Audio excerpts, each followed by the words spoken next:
है गाइज, आप लोग अच्छा होंगे। तो आज हम लोग जो है अवनति का काल पढ़ेंगे, मुगल काल का, उत्तर मुगल काल। बाद हम लोग मराठा साम्राज्य को ख़त्म करेंगे, उसके बाद पेशवा को देखेंगे और उसके बाद कुछ क्षेत्रीय साम्राज्य होगा, जैसे कर्नाटक राज्य हो गया, अवध राज्य हो गया, मैसूर हो गया। इस सब का संस्थापक के बारे में जानेंगे और इसके साथ कौन कौन सा संधि हुआ, कौन सा युद्ध लड़ा गया, अंग्रेज वर्सेस फ्रांसीसी या मराठा, ये सब को देखेंगे। तो बने रहिए और वीडियो को पूरा वॉच करेंगे आप लोग।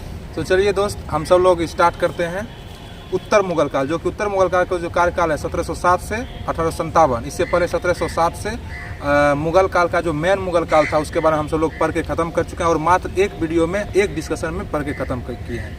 तो आज है 4 दिसंबर। 4 दिसंबर आज नौसेना दिवस भी है। नौसेना दिवस का आप सब लोगों को हार्दिक बधाई। और हम सब लोग सेना का सम्मान करें, वही हमारे देश की जान है, सम्मान करें। चलिए तो हम सब लोग स्टार्ट करते हैं उत्तर मुगल काल के बारे में। बताइए उत्तर मुगल काल का कार्यकाल बताइए। 1707 से 1857।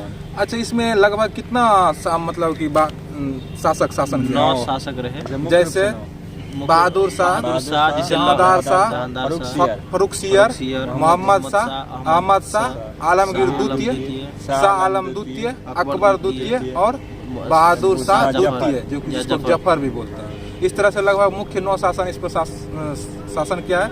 अच्छा, शाह बेखबर मतलब बहादुर शाह को, बहादुर शाह को जाना, लंपट मूर्ख जहांदार शाह को, और घृणित कायर फर्रुखसियर, रंगीला बादशाह मोहम्मद शाह रंगीला। तो मोहम्मद शाह को रंगीला बादशाह कहा जाता है। घृणित कायर फर्रुखसियर को, लंपट मूर्ख जहांदार शाह, शाह बेखबर बहादुर शाह। तो चलिए हम सब लोग बहादुर शाह के बारे में हम सब लोग जानते हैं। बहादुर शाह का जो कार्यकाल है बताइए। 1713 1707 से 1712। कब तक? 1707 से 1712। औरंगजेब की मृत्यु के पश्चात उत्तराधिकारी का युद्ध हुआ, जिसमें अंततः बहादुर शाह को सफलता मिली और अगला मुगल बादशाह कौन बना? बहादुर शाह को शाह बेखबर।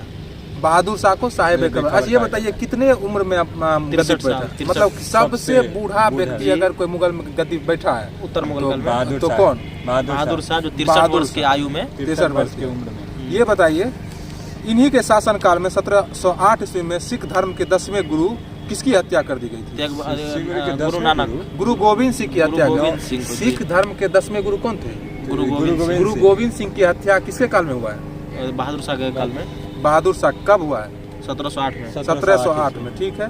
गुरु गोविंद सिंह की मृत्यु के पश्चात गुरु की परंपरा को समाप्त कर दिया था, ठीक ना? मतलब कि गुरु की परंपरा कब समाप्त हो गई? 1708 में। और उसके बाद गुरु गोविंद की मृत्यु के बाद समाप्त हो गया। किसका? जी, गुरु की परंपरा समाप्त हो गया जी। इसके अतिरिक्त सिख धर्म का नेतृत्व कौन किया था? बंदा बहादुर। इनके समय पुनः सिख एवं मुगल संघर्ष प्रारंभ हो गया। मतलब बंदा बहादुर के समय सिख और मुगल दोनों क्या हो गया? संघर्ष प्रारंभ हो गया दोनों। अच्छा, ये बताइए बहादुर शाह शासनकाल में डच यात्री कौन आया था? जेसुआ कैलेंडर। कौन आया था? जेसुआ कैलेंडर कहाँ का था? डच यात्री था। कहाँ का था? डच यात्री था। अच्छा, जिनका स्वागत कौन किया था? मतलब दरबार में था, इनका स्वागत पुर्तगाली महिला के द्वारा किया गया था। उस महिला का नाम क्या था? जुलियानी। जेसुआ कैलेंडर किसके दरबार में आया था? बहादुर शाह काल में, ठीक है। और यहाँ जो इसके पुर्तगाली एक महिला इसका स्वागत किया था, उस महिला का नाम बताइए। जुलियानी के द्वारा, ठीक है। बहादुर शाह ने जुलियानी को बीबी फिदवा की उपाधि दिया। मतलब बहादुर शाह जो बीबी फिदवा की उपाधि किसको दिया? जुलियानी क्या किया था बताइए? जुलियानी जो वहाँ से यात्री जो है कैलेंडर को, उसका स्वागत किया था। कौन? जुलियानी। बहादुर शाह जुलियानी को क्या उपाधि दिया? बीबी फिदवा। क्या था? बीबी फिदवा। ये बताइए इसकी मृत्यु कब हो गई बहादुर शाह की? 1712 ईस्वी में इनकी मृत्यु हो जाती है और इसको दिल्ली में ही दफना दिया जाता है। मतलब हुमायूं को दिल्ली में दफनाया, उसके बाद बहादुर शाह को भी दिल्ली में दफना दिया, ठीक है। अब चलते हैं हम लोग जहांदार शाह, जो जिसका की कार्यकाल 1712 1713, बहुत ही छोटा कार्यकाल रहता है इसका, ठीक है। लंपट मूर्ख। जहांदार शाह को क्या बोला जाता है? लंपट मूर्ख, ठीक है। बताइए बहादुर शाह की मृत्यु के बाद जुल्फिकार खां की सहायता से जहांदार शाह अगला मुगल बादशाह बनता है। किसके सहायता से? जुल्फिकार खां की सहायता से। मतलब किसकी सहायता से बहादुर शाह जहांदार शाह शासक बनता है? जुल्फिकार की सहायता से, ठीक है। जहांदार शाह ने अपने वजीर के पद पर जुल्फिकार खां को नियुक्त किया था, ठीक है। वजीर के पद पर किसको नियुक्त किया था? जुल्फिकार खां को। इन्होंने आमेर के राजा जय सिंह को मिर्जा की उपाधि दिया था, ठीक ना। आमेर के राजा जय सिंह को मिर्जा की उपाधि किसने दिया था? किसने दिया था? ये जहांदार शाह किसने दिया था? जहांदार शाह ने किसको मिर्जा की उपाधि दिया था? मिर्जा के जय सिंह को आमेर के राजा आमेर के राजा जय सिंह को क्या दिया था? मिर्जा के उपाधि। कौन दिया था? जहांदार शाह। ठीक है, जहांदार शाह को ही लंपट मूर्ख कहा गया था जी। अच्छा, आप ये बताइए, जहांदार शाह का संबंध लाल कुमार नामक एक नर्तकी से था, जिन्हें जहांदार शाह ने क्या उपाधि दिया था? लाल कुमार का नर्तकी। जहांदार शाह का एक संबंध एक नर्तकी से था। हाँ। उस नर्तकी को एक उपाधि दिया था जहांदार शाह। इम्तियाज महल। क्या दिया था? इम्तियाज महल। किस वो लड़की का नाम बताइए? लाल कुमार नाम। लाल कुंवर। हाँ। अच्छा बताइए, सही जहांदार शाह की हत्या किसने किया था? सैयद बंदू। कब किया था? 1713 में। कब किया था? 1713 में। मतलब कि जहांदार शाह की हत्या कौन किया था? सैयद बंदू की सहायता से किया था। सैयद बंदू ही किया था। सैयद बंदू की सहायता। सैयद बंदू के सहायता से गद्दी पर बैठा था। नहीं। अच्छा, सैयद बंदू की सहायता से, ये क्या नाम था इसका? जहांदार शाह। नहीं, फरूख सैयद ने जहांदार शाह की हत्या किया था। क्या सर? फरूख सियर। हाँ ठीक है। फरूख सियर ये हत्या किया था इसको। जहांदार शाह किसके? इसके सैयद बंदू की सहायता से। सैयद बंदू की सहायता से फरूख सियर ने जहांदार शाह की हत्या कर दिया। ठीक है। सैयद बंदू की सहायता से फरूख सियर ने जहांदार शाह की हत्या कर दिया। कब? 1713। अच्छा बताइए, जहांदार शाह पहला मुगल बादशाह था जिसकी हत्या उनके शासनकाल के दौरान ही हो गया, ठीक है? पूछेगा, मुगल बादशाह पहला मुगल बादशाह जिसकी हत्या उसके शासनकाल के दौरान ही हो गया, कौन था? जहांदार शाह के बाद कौन बनता है शासक? फरूख सियर का शासनकाल बताइए। 1713-1719। ये बताइए, फरूख सियर सैयद बंदू की सहायता से शासक बनता है, ठीक है? अच्छा ये बताइए, फरूख सियर को क्या कहा जाता है? सैयद बंधु को निरिप निर्माता के नाम से भी जाना जाता है, ठीक ना? मतलब सैयद बंधु को राजा का निर्माता कहा गया। सैयद बंधु निरिप निर्माता किसको कहा गया? सैयद बंधु को। निरिप निर्माता किसको कहा गया? मतलब वो राजा को बनाता था, ठीक है? इसलिए उसको सैयद बंधु को निरिप निर्माता। ये बताइए, फरूख सियर के काल में 1715 ईस्वी में बंदा बहादुर को पकड़ लिया गया और उन्हें मुस्लिम धर्म स्वीकार करने को कहा गया, ठीक है? मतलब कि बंदा बहादुर को पकड़ के सिख धर्म का नेतृत्व करने, बंदा बहादुर को पकड़ के फरूख सियर ने उसको बोला कि आप मुस्लिम धर्म अपनाए, लेकिन वो मुस्लिम धर्म नहीं अपनाता है, ठीक है? तो उसको फांसी दे दिया। 1716 में उन्हें फांसी दे दिया गया, ठीक? बंदा बहादुर को। हाँ। ये बताइए, 1717 ईस्वी में जॉन सरमल ने के नेतृत्व में एक अंग्रेज दूत मंडल फरूख सियर से मिलने आया। इस दूत मंडल में कौन आदमी था? विलियम हैमिल्टन, जो डॉक्टर था, ठीक ना? मतलब और इसको क्या दे दिया? मतलब कि व्यापार करने का छूट दे दिया। इसको क्या बोला गया अंग्रेजी में? Magna carta. East India company का मैग्ना कार्टा कहा गया। इसको मैग्ना कार्टा, मतलब व्यापार करने का जो छूट दिया फरूख सियर, इसको क्या बोला गया? Magna carta. इंडिया का मैग्ना कार्टा। इससे सीधा बोले, इसको क्या बोला गया? मैग्ना कार्टा कहा गया। पूछेगा कि मैग्ना कार्टा, अंग्रेजों को मैग्ना कार्टा किसने दिया? फरूख सियर ने। 1717, ठीक है? 1717, ठीक है। ये बताइए, फरूख सियर की मृत्यु कब होती है? मृत्यु 1719 में। 1719 में फरूख सियर की मृत्यु। 1719। इसके बाद मोहम्मद शाह के बारे में चर्चा करते हैं। रंगीला बादशाह। मोहम्मद शाह को क्या बोलता है? रंगीला बादशाह। इसका कार्यकाल बताइए। 1719 से 1748। 1719 से 1748। किसका कार्यकाल है ये? मोहम्मद शाह रंगीला बादशाह। इसका मूल नाम क्या था? देखिए, इसका मूल नाम क्या था बताइए? रोशन अख्तर। क्या था? रोशन अख्तर। और इतिहास में इसे क्या बोला जाता है? रंगीला बादशाह। अच्छा ये बताइए, मोहम्मद शाह के काल में मुर्शिद कुली खान ने किस राज्य का स्थापना किया था? मतलब मुर्शिद कुली खान ने मोहम्मद शाह के काल में एक राज्य का स्वतंत्र बंगाल का स्वतंत्र बंगाल का स्थापना किसने किया था? मुर्शिद कुली खान। किसके काल में? मोहम्मद शाह के काल में। अच्छा ये बताइए, पेशवा बाजीराव प्रथम ने घुड़सवार सैनिक दिल्ली में, मतलब 1737 में बाजीराव प्रथम ने दिल्ली पर आक्रमण किया था। किसके काल में? मोहम्मद शाह के काल में। मोहम्मद शाह के काल में ही 1737 में पेशवा बाजीराव प्रथम, जो पराजित हो गए, दिल्ली पर आक्रमण किया था, ठीक ना? फाइनली पराजित। मोहम्मद शाह के काल में 1739 ईस्वी में नादिर शाह ने भी आक्रमण किया था। मतलब कि 1737 में कौन आक्रमण किया था दिल्ली पर, बताइए। दिल्ली पर पेशवा बाजीराव प्रथम।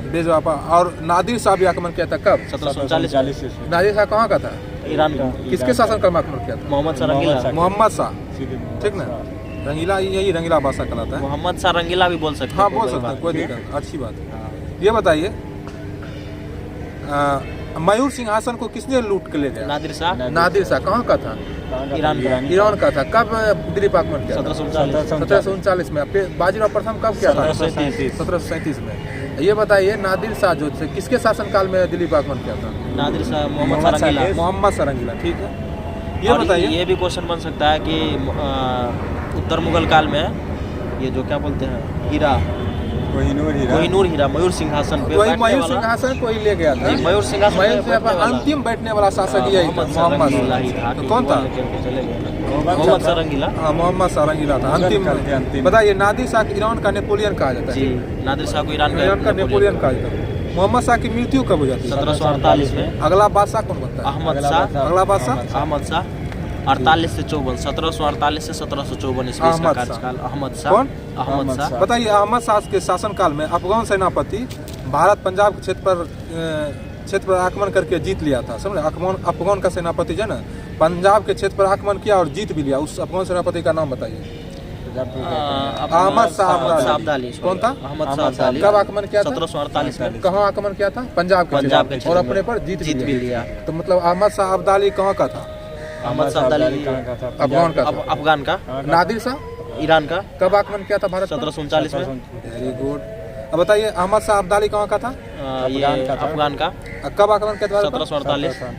पंजाब के क्षेत्र को आक्रमण करके मिला लिया था। जीत लिया था। ठीक है। ये बताइए अहमद शाह के अंतिम समय में उन्हें अंधा बना दिया गया, ठीक है? अहमद शाह को अंतिम समय क्या किया? अंधा बना दिया गया और सलीमगढ़ के जेल में डाल दिया गया। यहीं पर उनकी मृत्यु हो जाती है। मतलब सलीमगढ़ के जेल में किसको डाल दिया गया था अंधा बना के? अहमद शाह अब्दाली को। अहमद नहीं, अहमद शाह को। अब्दाली इसमें क्यों लगाता है? ओह सॉरी, अहमद शाह शासक।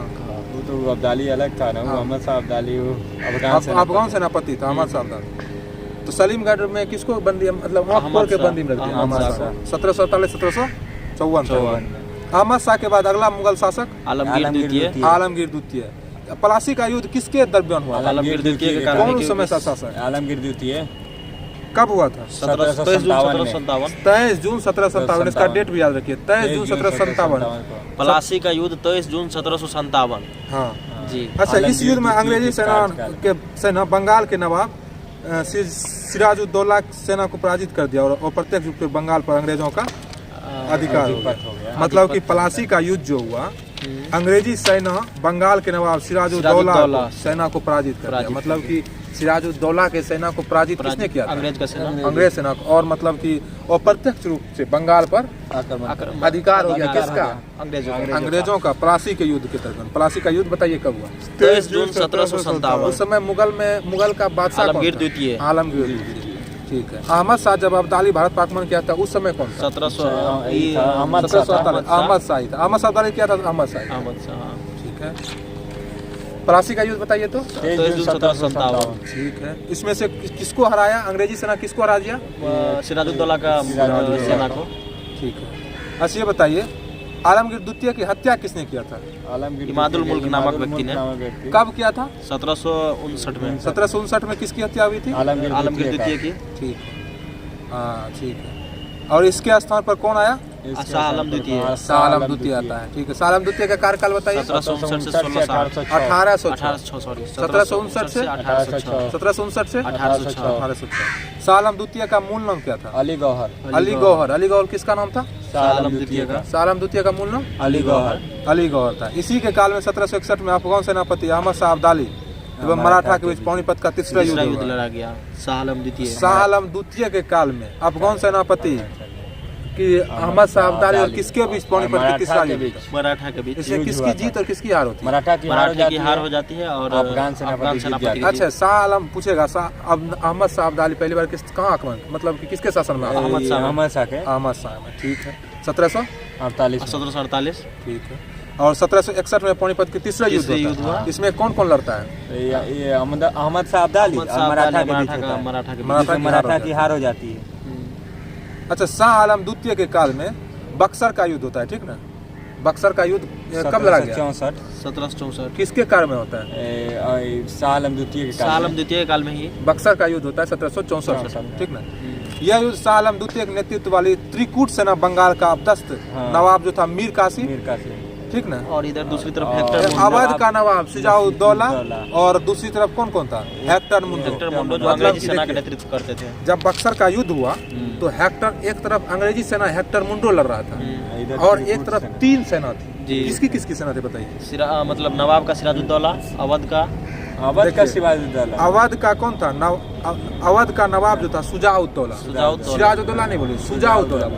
सिराजुद्दौला अलग है, बंगाल का। शुजाउद्दौला अवध का है। तो शुजाउद्दौला था। और बताइए बंगाल का नवाब जो था अपदस्थ का नवाब मीर कासिम और शाह आलम द्वितीय। मतलब इसी को मिला के त्रिकूट कहा गया। शाह आलम द्वितीय था, मीर कासिम था, सिराजुद्दौला, शुजाउद्दौला। और इधर अंग्रेजी सेना का नेतृत्व कौन कर रहा था? हेक्टर मुंडो। और तीनों को हराता हेक्टर मुंडो क्या करता है? तीनों को हराता। और इस तरह से भारत पर अंग्रेजों का मतलब वर्चस्व हो जाता है वहाँ से, ठीक ना। ये बताइए, इस युद्ध के पश्चात 1765 ईस्वी में शाह आलम द्वितीय एवं लॉर्ड क्लाइव के बीच कौन संधि होती है? इलाहाबाद की संधि होती है। मतलब इलाहाबाद की संधि कब होती है? 1765 ईस्वी में इलाहाबाद की संधि 12 अगस्त 1765। ठीक है, इलाहाबाद संधि 12 अगस्त 1765। अब किसके बीच होती है? लॉर्ड शाह आलम और लॉर्ड शाह आलम द्वितीय, क्लाइव और शाह आलम द्वितीय, क्लाइव और शाह आलम द्वितीय के बीच, ठीक है। इसी संधि द्वारा अंग्रेजों ईस्ट इंडिया कंपनी का बंगाल, बिहार और उड़ीसा के क्षेत्र में राजस्व वसूलने का अधिकार मिल गया, ठीक है। अच्छा, शाह आलम द्वितीय के काल में 1803 ईस्वी में अंग्रेजों ने दिल्ली पर पूरी तरह से अधिकार कर लिया था, ठीक है। बिल्कुल 1803 में। कब क्या था? 1803 ईस्वी में अंग्रेजों ने दिल्ली पर पूरा तरह से अधिकार कर लिया था, ठीक है। 1806 ईस्वी में शाह आलम द्वितीय का स्थान पर अगला शासक अकबर द्वितीय को बनाया गया। अकबर द्वितीय को बनाया गया। किसको बनाया गया? अकबर द्वितीय को बनाया गया। ये बताइए अकबर द्वितीय का कार्यकाल बताइए। अकबर द्वितीय 1806 से 1837। 1806 से 1837। अच्छा, ये बताइए तो बक्सर का युद्ध किसके काल में हुआ? बक्सर का युद्ध शाह आलम द्वितीय। कौन लड़ा था? हेक्टर मुंडो वर्सेस हेक्टर मुंडो अंग्रेजी सेना का नेतृत्व करते थे और अवध का नवाब शुजाउद्दौला, उसके बाद बंगाल का मीर कासिम और शाह आलम द्वितीय। Very good. अच्छा, ये बताइए इलाहाबाद की संधि किसके बीच होता है? लॉर्ड शुजाउद्दौला और लॉर्ड क्लाइव के बीच। शाह आलम द्वितीय और क्लाइव के बीच। शाह आलम द्वितीय और लॉर्ड क्लाइव के बीच। किसकी संधि? इलाहाबाद की संधि 1765 में बक्सर युद्ध के बाद होता है। 1765। अच्छा, ये बताइए अब अकबर द्वितीय के बारे में पढ़ लेते हैं, ठीक है। अकबर द्वितीय अंग्रेजी संरक्षण में बनने वाला पहला मुगल बादशाह था। पूछेगा अंग्रेजों के संरक्षण में बनने वाला पहला मुगल बादशाह अकबर द्वितीय। अकबर द्वितीय को कौन शासक बनाया था? अंग्रेज ने बनाया, ठीक है। उसको रिप्लेस करके शाह आलम द्वितीय को। हाँ, मतलब कि शाह आलम द्वितीय तथा अकबर द्वितीय भी अंग्रेज के पेंशन भोगी रहा। पूछेगा अंग्रेजों का पेंशन भोगी वाला मतलब कि मुगल बादशाह बताइए। शाह आलम द्वितीय और अकबर द्वितीय। अकबर द्वितीय, शाह आलम द्वितीय और अकबर द्वितीय। अकबर द्वितीय ने राजा राम मोहन राय को राजा की उपाधि दी। ये तो जान ही रहे जी। अच्छा, मुगल सिक्का के प्रचलन भी बंद कर दिया था कौन? अकबर द्वितीय भी मुगल। अच्छा, बताइए अकबर द्वितीय की मृत्यु कब हो जाती है? 1837 में। 1837 में अकबर द्वितीय की मृत्यु। उसके बाद शासक कौन बनता है? बहादुर शाह जफर, जिसको बहादुर शाह जफर कहा गया, ठीक है। मतलब कि जफर इसको इसलिए क्या कहा गया क्योंकि कविता का बहुत संग्रह करता था, इसलिए इसको जफर कहा गया, ठीक ना। ये बताइए मतलब कविता का रचना करता था, उसको संग्रह भी करता था, इसलिए इसको जफर कहा गया, ठीक है। एक प्रकार की उपाधि था।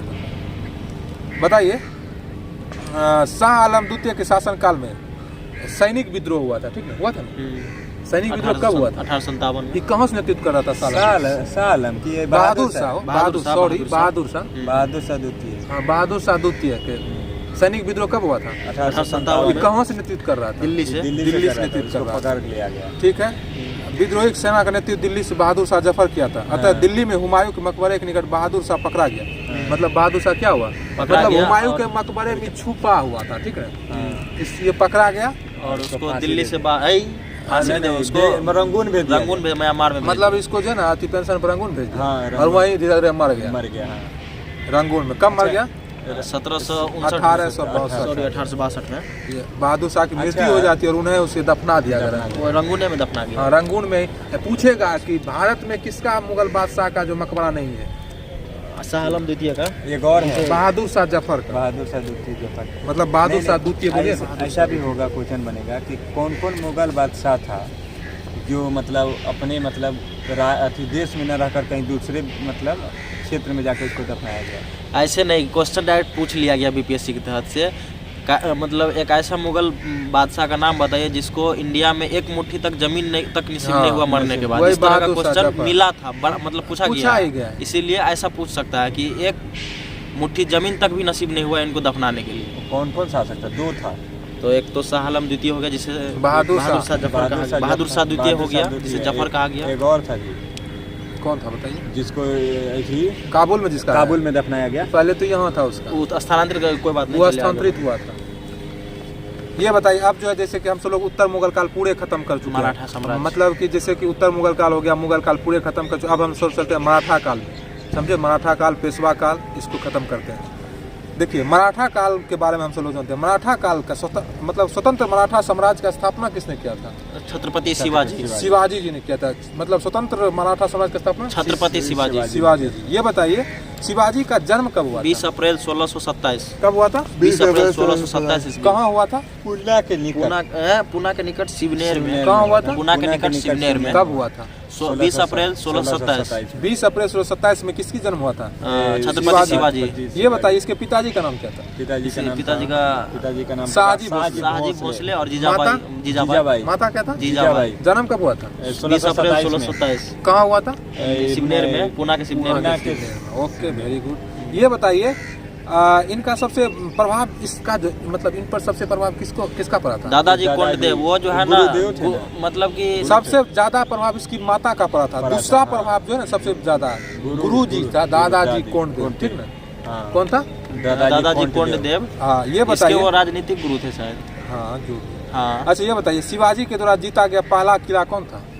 तोरण का किला। कौन था? तोरण का किला। बताइए कौन था? शिवाजी पूछेगा, शिवाजी के द्वारा पहला जीता गया किला तोरण का किला। तोरण का किला। बीजापुर के शासक, जिसे इन्होंने बीजापुर के शासक 1646 ईस्वी में जीता था, ठीक ना? ये बताइए सूरत पर आक्रमण शिवाजी कब किया? 1664 में। पूछेगा सूरत पर आक्रमण शिवाजी कब किया? 1664 कब किया? लूटपाट किया था। कब किया? 1664 में। काफी लूटपाट किया था, ठीक ना? जी। 12 वर्ष की अवस्था में पूना की जागीरदार भी इसको मिला था शिवाजी को। 12 वर्ष की अवस्था में पूना का जागीरदार मिला था शिवाजी को, ठीक ना? तो ये बताइए औरंगजेब ने राजा जयसिंह के नेतृत्व में शिवाजी को दमन करने के लिए भेजा था, ठीक ना? हालांकि शिवाजी एवं जयसिंह के बीच पुरंदर की संधि होती है। पुरंदर की संधि कब होती है? कल ही बताया। 1665 में। अच्छा, 1665 कब होती है शिवाजी और इसके बीच, जयसिंह के बीच पुरंदर की संधि? 1665 में। कौन भेजा था मतलब कि जयसिंह को? औरंगजेब ने भेजा था शिवाजी को। लेकिन इन दोनों के पुरंदर की संधि कब होती है? 1665 को। 1665, 12 जून 1665, 12 जून। ये बताइए 1666 ईस्वी में औरंगजेब से मिलने शिवाजी कहाँ पहुँचता है? आगरा पहुंचता है, लेकिन उसको धोखा से कैद कर लिया जाता है। धोखा से कैद कर लिया, लेकिन शिवाजी छूट भी जाता है, वहाँ से भाग जाता है। मतलब कि फल के टोकरी में घुस करके दाढ़ी वगैरह बहुत। अच्छा ये बताइए पहली बार शिवाजी कब सूरत पर आक्रमण किया? 1664 में। दूसरी बार 1670 में। 1670 में भयंकर लूटपाट, उसमें भी भयंकर लूटपाट किया था और औरंगजेब को तंग कर रहा था, ठीक है जी। एक्चुअली शिवाजी को गुस्सा आ गया जब इसको कैद किया ना, तो 1664 में एक तो सूरत को तबाह किया ही था, और जब 1666 में फिर से उसको कैद कर लिया आगरा में, तो 1600 जब भाग करके वहाँ से आया तो 1670 में फिर से सूरत पर अटैक कर दिया। हाँ। और काफ़ी मात्रा में फिर से लूटपाट किया, ठीक है। अच्छा शिवाजी के द्वारा अधिकार किया गया प्रथम किला?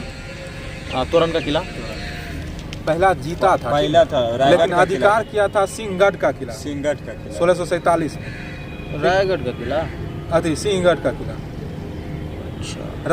अच्छा शिवाजी का राज्याभिषेक कहाँ हुआ था? रायगढ़ के किला में। कब? 1674 में। 1674 में। कब हुआ था? पूछेगा कि शिवाजी का राज्याभिषेक कब हुआ था? 1674 में। रायगढ़ के किला में। कब हुआ था? रायगढ़ के किला में 1674 में। ठीक है। शिवाजी का राज्याभिषेक बनारस के महान पंडित किसके द्वारा हुआ? गंगा भट्ट। मतलब राज्याभिषेक बनारस के महान पंडित किसके द्वारा? गंगा भट्ट के द्वारा शिवाजी का राज्याभिषेक हुआ था। बनारस का वो महान पंडित था, ठीक ना? जी। ये बताइए शिवाजी का अंतिम सैन्य अभ्यास? कर्नाटक में। कर्नाटक। अंतिम समय कर्नाटक। बताइए तो सूरत पर पहली बार शिवाजी का आगमन 1664, दूसरी बार 1670, शिवाजी का पहला किला किस कहाँ जीता था? तोरण, पहला बार किला अपने अधिकार किया सिंह का किला, सिंहगढ़ का किला 1647 में। बहुत अच्छा। ये बताइए शिवाजी का राज्याभिषेक 1674 में। अच्छा ये बताइए के किला में जजिया कर औरंगजेब पुनः कब लगाया? दक्षिण भारत में 1679 में। 1679 में लगा दिया था। अच्छा ये बताइए शिवाजी की मृत्यु कब हो जाती है? शिवाजी की मृत्यु 12 अप्रैल 1680 को। कब होती है? 12 अप्रैल 1680 को। मतलब जब ये बात याद कर लीजिए शिवाजी का जन्म कब होता है? 20 अप्रैल 1627। पहली बार कौन किला को अपने और मतलब कि क्षेत्र में मिला था? पहली बार किला जीतता है पहला तोरण का किला को जीतता है कब? 1646 में। उसके बाद उसका राज्याभिषेक कब होता है? 1674 में। 74 में रायगढ़ 1674 रायगढ़। उसके बाद जो है उसका मृत्यु कब होता है? 1680 में। 1680 में 12 अप्रैल 1680 में। ठीक है। और दूसरा बार सूरत पर आगमन 1670 में। 1670 में। Very good. अच्छा ये बताइए संभाजी के द्वारा अंग्रेजों औरंगजेब के विद्रोही पुत्र अकबर द्वितीय को समर्थन देने के कारण औरंगजेब ने संभाजी को पकड़कर उनकी हत्या कर दी गई। संभाजी के पश्चात अगला मराठा शासक संभाजी तो बनता है कुछ दिक्कत। उसके बाद अगला मराठा शासक राजा राम। ठीक। कौन बनता है? राजा राम। पूछेगा कि मराठा के बाद कौन बनता है? मतलब कि जो उत्तराधिकारी था मैं तो संभाजी को तो मार देता है ये अकबर द्वितीय को संरक्षण देने के बाद औरंगजेब। उसके बाद संभाजी के बाद आता है राजा राम। पूछा भी था गुदरोगा में। ठीक है वो तो पूछेगा पूछता है। ये सब क्वेश्चन बहुत इम्पोर्टेंट क्वेश्चन है। ये बताइए राजा राम की मृत्यु कब हो जाती है? राजा राम 1700 वो अचानक हो जाते हैं क्योंकि मतलब एक फिल्म में भी दिखाया है इनका मराठा फिल्म जो है बाजीराव पेशवा को लेकर के बताता है तो उसमें अचानक से मृत्यु हो जाती है। ठीक है। ये बताइए राजा राम की मृत्यु हो जाती है उसके पश्चात उन पत्नी ताराबाई ने अपने अल्पायु पुत्र शिवाजी द्वितीय को मराठा शासक घोषित करके खुद मराठा शासक का नेतृत्व करने लगती है। मतलब कि राजा राम की पत्नी जो रहती थी कौन? ताराबाई। उसका जो अल्पायु पुत्र था उसका नाम बताइए। शिवाजी द्वितीय। मतलब राजा राम के बाद शिवाजी द्वितीय बनता है लेकिन उसकी माता जो है ना उसको राजा घोषित करती है अपना नेतृत्व करती है मराठा समाज की। उसका नाम बताइए तो पत्नी का नाम ताराबाई। ठीक है। ये बताइए 1707 ईस्वी में ताराबाई को पराजित करके साहू जी कौन बनता है? साहू जी 1707 ईस्वी में ताराबाई को पराजित करता है और कौन बनता है शासक? साहू जी खेरा के युद्ध में पराजित करता है। पूछेगा किस युद्ध में पराजित करता है? खेरा के युद्ध में साहू जी पराजित करता है ताराबाई को। ठीक है। 1707 कब करता है? अब ये देखिए साहू जी अचानक कहाँ से आ गया आप लोगों को कंफ्यूजन हो रहा होगा। पता है आपको साहू जी अचानक से? बताइए ना बताइए। वो जो ताराबाई राजा राम की पत्नी ताराबाई है ना एक्चुअली राजा राम की पत्नी 8-9 गो थी। ठीक है। जिसमें से 2 गो पत्नी ऐसा प्रमुख थी जो मतलब राजनीतिक दृष्टिकोण से बहुत ज़्यादा तेज थी। तो एक तो पत्नी ताराबाई थी जो अपने बेटा अल्पायु शिवाजी को बोल रहा था हम मतलब कि गद्दी पे बैठाएंगे। एक और इनका जो मतलब कि पत्नी थे जिसका बेटा साहू जी था उसको कैद कर लिया गया था औरंगजेब के थ्रू। तो उसको छोड़ दिया गया ना। तो जब साहू जी आया ना तो डायरेक्ट शिवाजी को मार ही दिया अपने भाई को मारा और वो अपना अगला शासक बन गया। मतलब उसको ताराबाई को हरा दिया उसके बाद अगला शासक क्योंकि वो दूसरा बेटा मतलब दूसरी माँ की बेटा को मारा जी शिवाजी द्वितीय को मार दिया। हाँ तो अपने भाई को मार के वो बोला हम शासक अब करेंगे। ठीक है बहुत अच्छे। ये बताइए साहू जी के काल में पेशवा के पद मजबूत होने लगा। ठीक ना। मतलब पेशवा का पद मजबूत मतलब पेशवा मतलब प्रधानमंत्री। ठीक ना। उसमें पेशवा का पद मजबूत किसके काल में पेशवा का पद मजबूत होने लगा? साहू जी के काल में। और साहू की मृत्यु कब हो जाती है? 1749 में। उनके पश्चात मराठा प्रशासन पूरी तरह पेशवा के नेतृत्व में। मतलब कि मराठा साम्राज्य का अस्तित्व धीरे धीरे खत्म हो जाता है बिल्कुल ही और पेशवा साम्राज्य को शक्ति मिल जाता है। पेशवा साम्राज्य को क्या मिलता है? शक्ति मिल जाता है। मतलब साहू जी जो ना पेशवा को मतलब प्रधान बनाते हैं। जी साहू जी पेशवा को प्रधान बनाते हैं। जैसे ही साहू जी का मृत्यु होता है पेशवा प्रधान हो जाता है मराठा साम्राज्य। ठीक है।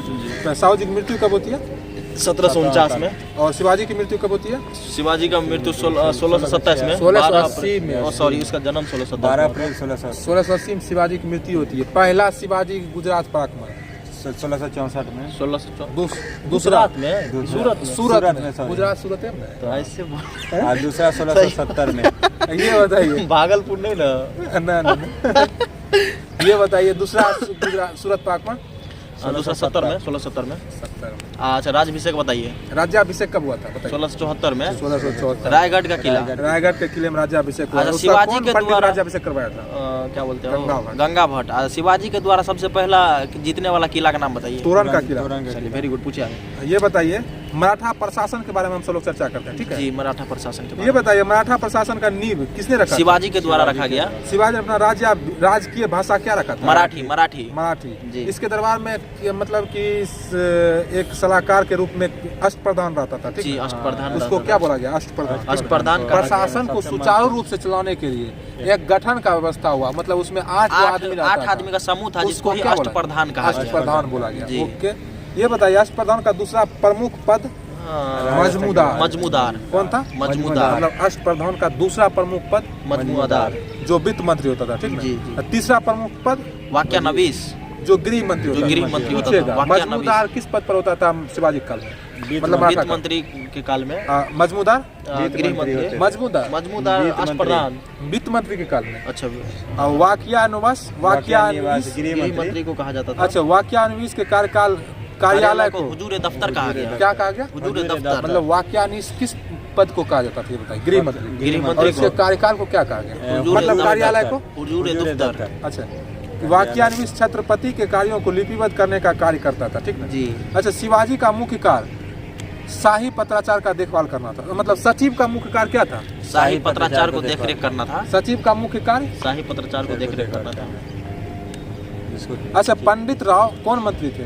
पंडित राव धार्मिक मंत्री थे। सुमंत विदेश मंत्री कहलाते थे। सर ए नौबत प्रधान सेनापति। सुमंत विदेश मंत्री। मुख्य न्यायाधीश में पंडित राव को छोड़कर अष्टप्रधान के सभी सदस्य को युद्ध में जाने की अनुमति दिया गया। मुख्य मतलब कि किसको छोड़कर युद्ध में जाने की अनुमति दिया गया? मुख्य न्यायाधीश पंडित राव को छोड़कर। अच्छा, पंडित राव कौन मंत्री थे बताइए? पंडित है तो धार्मिक मंत्री है। मतलब मुख्य न्यायाधीश और पंडित राव को छोड़कर सभी मतलब युद्ध में जाने के लिए उसको अनुमति दे दिया गया। अच्छा, शिवाजी के काल में अर्थव्यवस्था का मुख्य स्रोत कृषि था। ये बताइए इनके मलिक अंबर के भू राजस्व प्रणाली को अपनाया गया, ठीक है? मलिक अंबर जो दक्षिण भारत का था उसका भू प्रणाली को अपनाया गया, ठीक है? मलिक अंबर के भू प्रणाली को अपनाया गया। ये बताइए 1679 ईस्वी में भू राजस्व के निर्धारण के लिए भूमि की माप करवाई, ठीक है? जी, छड़ी। उसका मापक इकाई के रूप में छड़ी के रूप में पूछेगा। छड़ी का मापक इकाई किस शासन में था? शिवाजी। मराठा साम्राज्य। शिवाजी ने 2 नए कर का भी लागू किया। कर चौथे और सरदेशमुखी। कर और सरदेश, ये क्वेश्चन बार पूछा जाता है, इसलिए चौथ एवं सरदेशमुखी। अरे कर का है बोलते हो? चौथ और सरदेशमुखी वो कर का नाम है, मतलब जिससे ऋण होता है ना कर, उसका 2 मतलब था, चौथ और सरदेशमुखी, ठीक ना? अब देखिए, अब थोड़ा सा मतलब इस तरह से शिवाजी खत्म हो गया। मराठा अब जैसे कि साहू जी के मरने के बाद पेशवा बनता है उसका मुख्य, तो अब पेशवा को काल को देख लेते हैं। पेशवा में कौन कौन? अभी साहू जी मरा नहीं है, साहू जी का ही काल पढ़ेंगे अभी। पेशवा का। तो बताइए तो प्रथम छत्रपति साहू ने बालाजी विश्वनाथ 1713 में अपना पेशवा के पद पर नियुक्त किया था, जी। बालाजी विश्वनाथ 1713 से 1720 इसका कार्यकाल। बालाजी विश्वनाथ। तो कब बालाजी विश्वनाथ का कार्यकाल बताइए? 1713 ये पेशवा के पद पर कब? 1713 में। बालाजी का नेतृत्व में एक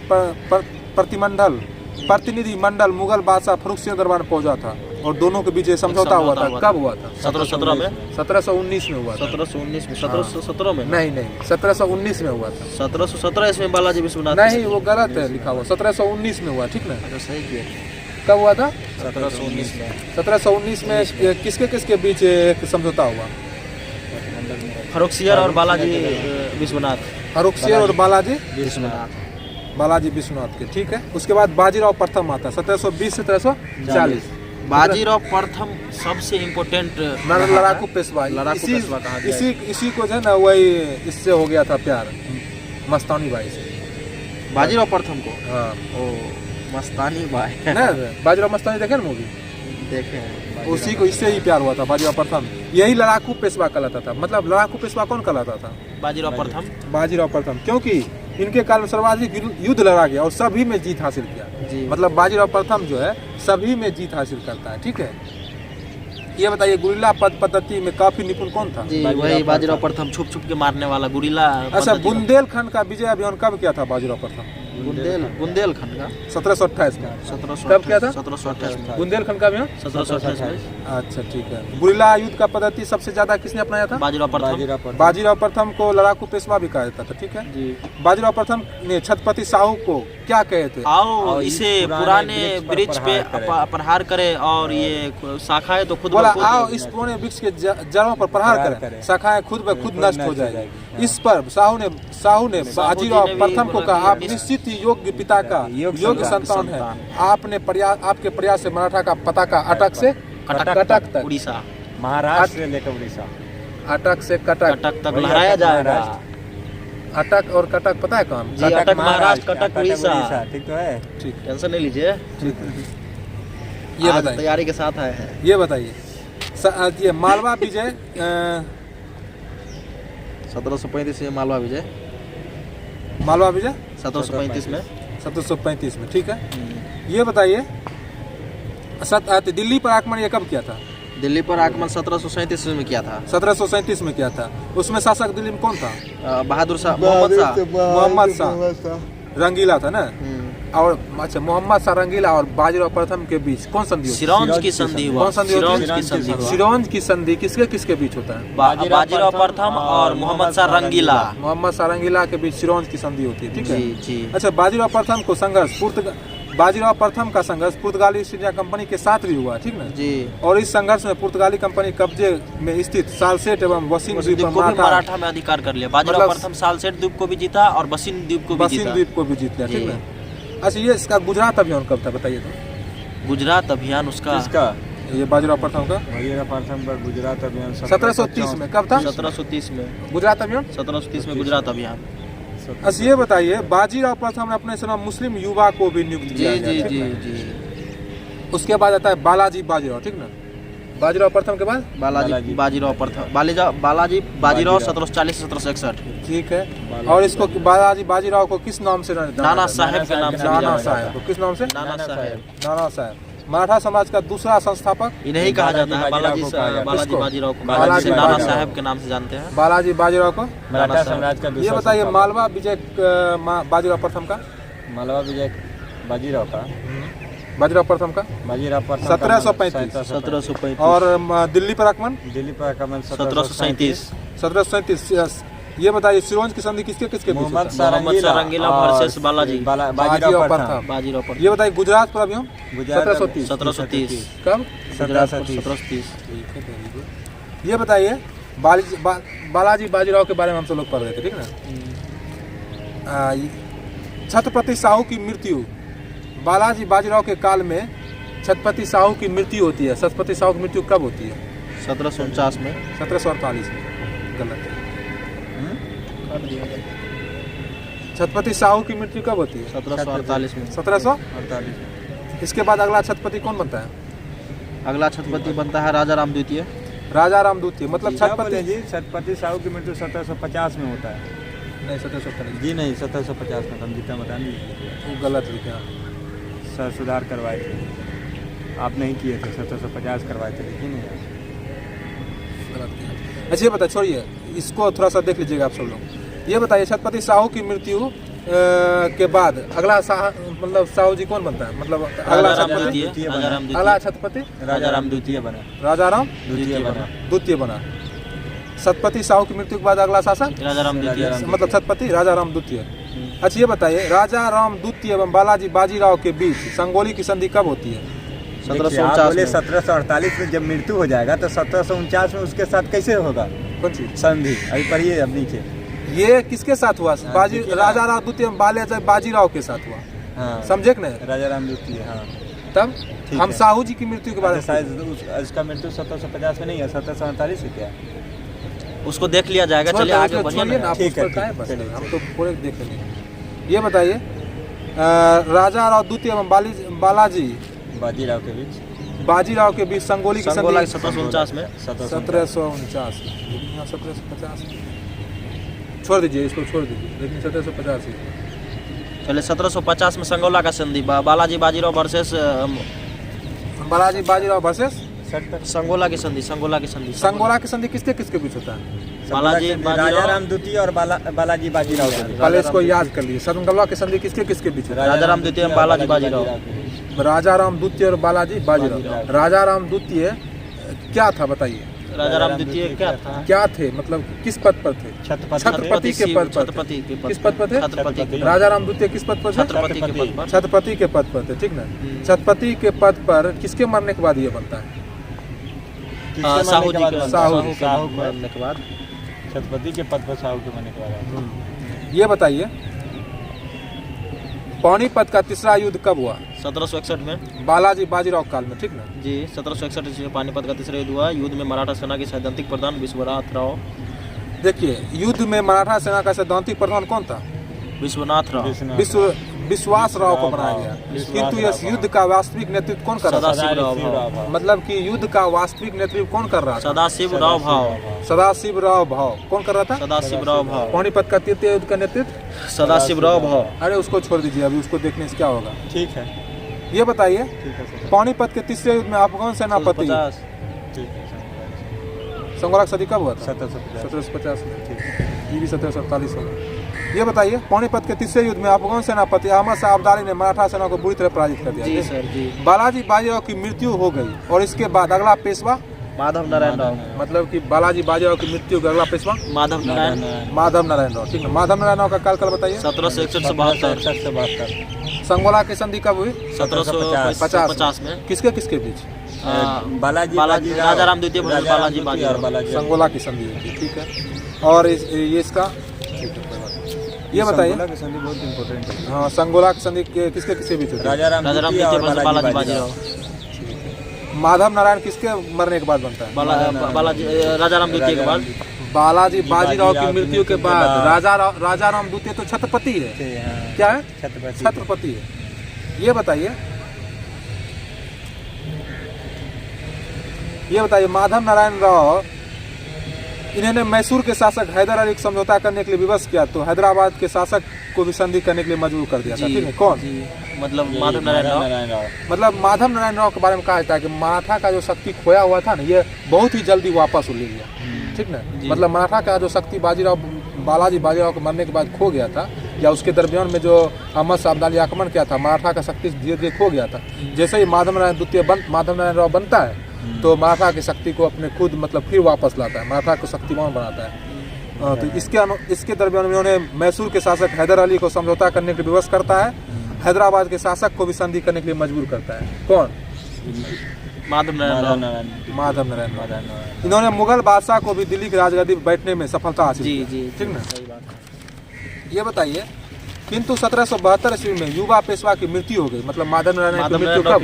1772 में। 1772। इसके पश्चात अगला पेशवा 1772 में। अगला पेशवा 1700 नारायण राव। माधव नारायण राव द्वितीय। अगला पेशवा कौन बनता है? नारायण राव। माधव नारायण राव द्वितीय जी। कौन बनता है? माधव नारायण राव द्वितीय। माधव नारायण राव का बताइए तो थे। माधव नारायण राव द्वितीय कब? उसका कार्यकाल बताइए। 1773 1795। 1773 से 1795। माधव नारायण राव का कब होता है, मतलब कि इसका कार्यकाल बताइए।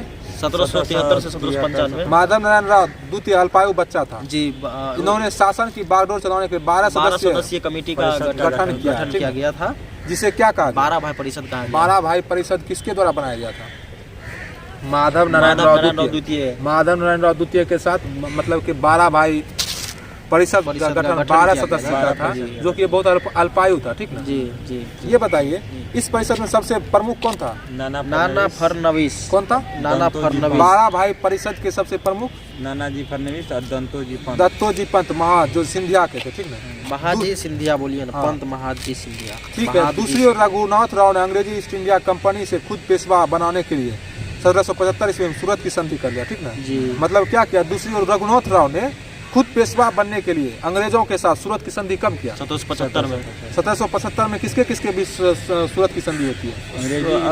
और रघुनाथ राव के बीच, ठीक है। जिसके तहत मराठा अधिकार में स्थित सालसेट एवं वसीम द्वीप बंदरगाह को अंग्रेजों को कंपनी दे दिया। मतलब पुर्तगाली से छीना। मतलब कौन छीना था? वो बाजीराव प्रथम, बाजीराव प्रथम जी, मस्तौनी वाला बाजीराव। जी जी जी। और वो सालसेट द्वीप लिया था, लेकिन माधव नारायण ने अपना मतलब पेशवा बनने के लिए अंग्रेजों के साथ संधि कर लेता है। कब संधि करता है? 1775। सूरत की संधि करता है और सोचता है कि अंग्रेज हमको बना देगा, हम अंग्रेज की मदद से हम पेशवा बन जाएंगे, ठीक है। उसको पता ही नहीं था कि अंग्रेज की मदद से बनेगा तो अंग्रेज खुद हमको भगा देगा और खुद मराठा पर अंग्रेज का शासन हो जाएगा। बुद्धू कहीं का रघुनाथ राव, है कि नहीं? जी सही बात है। वो सुन रहा होगा, ऊपर में होगा, अगर स्वर्ग में होगा तो जरूर सुनेगा। हम सब लोग आवाज सुन रहा होगा, गलत किया हो। अच्छा ये बताइए, मराठा अधिकार में स्थित सालसेट एवं बसीन द्वीप को, मतलब कि सालसेट एवं बसीन द्वीप को किसने लौटा दिया अंग्रेजों को? किसने लौटा दिया? वो माधव नारायण राव पूछेगा जी, बिल्कुल। सालसेट द्वीप को किसने अपने मराठा में मिलाया था? बाजीराव प्रथम, लेकिन लौटा दिया अंग्रेज को माधव नारायण द्वितीय, माधव राव, माधव नारायण द्वितीय, माधव नारायण द्वितीय ने रघुनाथ राव, रघुनाथ रघुनाथ राव ने मराठा को मतलब अंग्रेज को लौटा दिया। अच्छा ये बताइए, इसी मुद्दे को लेकर अंग्रेजी कंपनी और मराठा के बीच युद्ध प्रारंभ हो गया, ठीक है, जिसे आंग्ल मराठा युद्ध कहा गया। इसको आंग्ल मराठा युद्ध कहा गया, ठीक है, जो कि कुल मिलाकर कितने बार हुआ है? 3 बार हुआ है। कितने बार? 3 बार हुआ है। देखिए 3 बार हुआ है आंग्ल मराठा युद्ध, ठीक ना। प्रथम आंग्ल मराठा युद्ध कब हुआ? 75 से 82। द्वितीय 75 से 82। द्वितीय हो गया आपको 1803 से 1806। तृतीय 1817 से 1818। ये पूछता है कार्यकाल, समझे? तो पहले इसको कार्यकाल नहीं पूछता है, ऐसे कार्यकाल 4 को दे देगा आपको और बोलेगा इसमें से कर्म सजाइए, तो वही हुआ ना जी। तो आपको कम से कम एटलीस्ट आपको मतलब ईयर याद रहना पड़ेगा। प्रथम आंग्ल मराठा बताइए। 1775 से 82। प्रथम 1775 1782। द्वितीय 1803 से 1806। तृतीय 1817 से 18 17 18 मतलब 1775 1782। 1803 से 1806। 1817 से 1818। ओके, प्रथम आंग्ल मराठा युद्ध के बारे में चर्चा करते हैं। 1775 1782 में ये होता है। अच्छा ये बताइए, सिंधिया के मध्यस्थता में मराठा एवं अंग्रेज के बीच कौन संधि होता है? सालाबाई की संधि। सालाबाई की संधि किसके मतलब की मध्यस्थता में होता है? बाराभाई परिषद। अरे महादजी संध्या की मध्यस्थता में किसके बीच सालाबाई की संधि? मराठा और अंग्रेज के बीच सालाबाई की संधि होता है। और इस संधि के द्वारा अंग्रेजों ने 12 भाई परिषद को मान्यता देते हैं। 12 भाई परिषद को किसने गठित किया था? 12 भाई परिषद माधव नारायण राव द्वितीय। ये बोलिए, माधव नारायण राव पहले भी था, इसके बाद माधव नारायण राव द्वितीय भी है, जो कि 12 सदस्य गठन किया। और 12 सदस्य का जो गठन किया उसी का नाम रखा क्या? 12 भाई परिषद। 12 भाई परिषद को मान्यता किस संधि के द्वारा मिला? ये सालाबाई संधि। सालाबाई संधि के द्वारा 12 भाई परिषद अंग्रेजी और मराठा के बीच, अंग्रेजी और मराठा के बीच सालाबाई की संधि होती है। किसकी मध्यस्थता से? सिंधिया की मध्यस्थता। और इसमें किसको मान्यता देती है? 12 भाई परिषद। किसको? 12 भाई परिषद को। माधव नारायण राव द्वितीय को पेशवा के रूप में स्वीकार कर लिया गया, ठीक ना। माधव नारायण राव द्वितीय को पेशवा के रूप में स्वीकार कर लिया। पेशवा के रूप में स्वीकार कर लिया। ये बताइए, 1795 ईस्वी में 1795 ईस्वी में सिंधिया की मृत्यु हो जाती है। महादजी सिंधिया की मृत्यु। इसी वर्ष माधव नारायण राव द्वितीय ने भी आत्महत्या कर लिया। माधव नारायण द्वितीय ने आत्महत्या कर लिया। इसके मृत्यु के बाद अगला अंतिम पेशवा बाजीराव द्वितीय। अगला अंतिम पेशवा कौन? बाजीराव द्वितीय। अंतिम पेशवा बाजीराव द्वितीय। कब से कब तक? 1803 से 1806। 1795 में 1818। 1795 से 1818। 1795 से 18 कहाँ आपका है? बाजीराव द्वितीय 1795। आप देख रहे हैं कल से ही आप इसलिए नहीं उधर जा रहे हैं। इसमें जल्दी याद नहीं रहा। अच्छा, अंतिम पेशवा 1795। अंतिम पेशवा बाजीराव द्वितीय। और इसका कार्यकाल 1795 से 1818। प्रथम आंग्ल मराठा। प्रथम आंग्ल मराठा हो गया आपको 1775 से 1782। द्वितीय। अच्छा ये बताए, सुनिए पहले, सालाबाई की संधि किसके बीच? अंग्रेजी और मराठा के बीच। हाँ, कौन करवाता है? महादजी सिंधिया। इसमें किसको मान्यता दिया गया? 12 भाई परिषद को। 12 भाई परिषद को किसने गठन किया था? माधव नारायण राव द्वितीय। ओके, बहुत अच्छी बात है। ये बताइए, बाजीराव के काल में 1803 में अंग्रेजों ने दिल्ली पर अधिकार कर लिया था, ठीक जी। बाजीराव के काल में 1803 ईस्वी में अंग्रेजों ने दिल्ली पर आक्रमण कर लिया। बाजीराव द्वितीय काल में, ठीक ना। ये बताइए, मराठा, इसके बारे में बताते हैं। मराठा छत्रपति साहू ने प्रशासनिक सुविधा के दृष्टिकोण से पूरे मराठा साम्राज्य को 5 परिसंघ में बांटा। जी। मराठा साम्राज्य को कितने परिसंघ में बांटा था? 5। पूर्णा में कौन था? पूना में पेशवा, बड़ौदा में गायकवाड़, ग्वालियर में क्या कहलाता है? सिंधिया, इंदौर में होलकर, नागपुर में भोसले, ये पूछता है। पुणे में पेशवा, बड़ौदा में गायकवाड़, ग्वालियर में सिंधिया, नागपुर में भोसले, इंदौर में होलकर। इस तरह से याद। बाजीराव प्रथम के समय मराठा, मतलब ये पूछेगा किसके समय मराठा जो है 5 परिसर में बटा था, पूछेगा। बाजीराव प्रथम के काल में ही मराठा 5 परिसर में बटा था, ठीक ना। बाजीराव प्रथम के काल में, बाजीराव प्रथम जिसको कि लड़ाकू पेशवा बोलते हैं, ठीक ना। उसने तोरण की किला, मराठा छत्रपति साहू के काल में ही ये गठन किया गया था। नहीं, छत्रपति साहू तो उस समय थे ही, लेकिन ये 5 को जो बना था ना, बाजीराव प्रथम के काल में बना था। ये देखिए, बाजीराव प्रथम के काल मराठा 5 परिसर में बटा था, ठीक है। इसको देखिए, इसको मराठा छत्रपति साहू ने प्रशासनिक सुविधा दृष्टिकोण से पूरे मराठा साम्राज्य को 5 परिसर में बांटा था, लेकिन इसमें सुदृढ़ हो गया था, ठीक ना। बाजीराव प्रथम जो बना था छत्रपति साहू के काल में नहीं बना था, वही नहीं बनाया था। छत्रपति साहू तो समय थे ही। छत्रपति साहू के बाद राजा राम द्वितीय छत्रपति बनता है। ये बताइए, 31 दिसंबर 1802 में पेशवा बाजीराव द्वितीय एवं अंग्रेज के बीच वसीन की संधि हुई। इस संधि के द्वारा बाजीराव द्वितीय ने अंग्रेजों का अधीनता को स्वीकार कर लिया। मतलब कि वसीन की संधि किसके किसके बीच होता है? अंग्रेज और बाजीराव द्वितीय। अंग्रेज और बाजीराव द्वितीय के बीच कब होता है? संधि होता है 31 1802 बाजी, मतलब कि वसीन की संधि 1802 में। सलावाई की संधि किसके किसके बीच होता है? अंग्रेज और मराठा, ये क्या बोलते हैं, अंग्रेज और मराठा के बीच, जिसमें इसका नेतृत्व किया था, ये मतलब मध्यस्थता किया था सिंधिया ने। अच्छा, सिंधिया कहाँ का था परिसर बताइए? ग्वालियर का। ये बताइए, वसीम की संधि कब हुआ था? वसीम की संधि आपको 1802 में। किसके किसके बीच? अंग्रेज और मराठा, बाजीराव द्वितीय। द्वितीय मराठा युद्ध 1803 से 1806। इसमें क्या भोसले ने अंग्रेजों से कौन संधि किया? देवगांव की संधि किसके किसके बीच? अंग्रेज और भोसले। ग्वालियर के सिंधिया ने अंग्रेजों से सुरजी अर्जुन गांव की संधि कर लिया, ठीक ना जी। इसके बाद इंदौर के होलकर ने भी अंग्रेजों से कौन संधि किया? राजपुर घाट की संधि कर लिया। द्वितीय मराठा युद्ध में बड़ोदरा का गायकवाड़ एकमात्र शासक था जो बिना किसी युद्ध का अंग्रेजों का अधीनता स्वीकार कर लिया जी। मतलब कि देखिए, गायकवाड़ एक ऐसा खत्म आदमी था जो कि अंग्रेज से युद्ध भी नहीं किया, उसका अधीनता स्वीकार कर लिया। तीसरे में भी मतलब ये युद्ध नहीं किया और डायरेक्ट स्वीकार किया। अच्छा, ये बताइए, तीसरा मराठा युद्ध 1817 से 18 तीसरा मराठा। इस युद्ध में अंग्रेज एवं सिंधिया के बीच कौन संधि होता है? इसमें पूना का संधि, ग्वालियर की संधि। अंग्रेज और सिंधिया के बीच ग्वालियर की संधि। अंग्रेज और पेशवा के बीच पूना की संधि होता है। अंग्रेज एवं पेशवा के बीच पूना की संधि। अंग्रेज और सिंधिया के बीच ग्वालियर की संधि। अंग्रेज और पेशवा के बीच पूना की संधि। किस युद्ध के कारण? तीसरा। अच्छा, मंदसौर की संधि किसके किस बीच?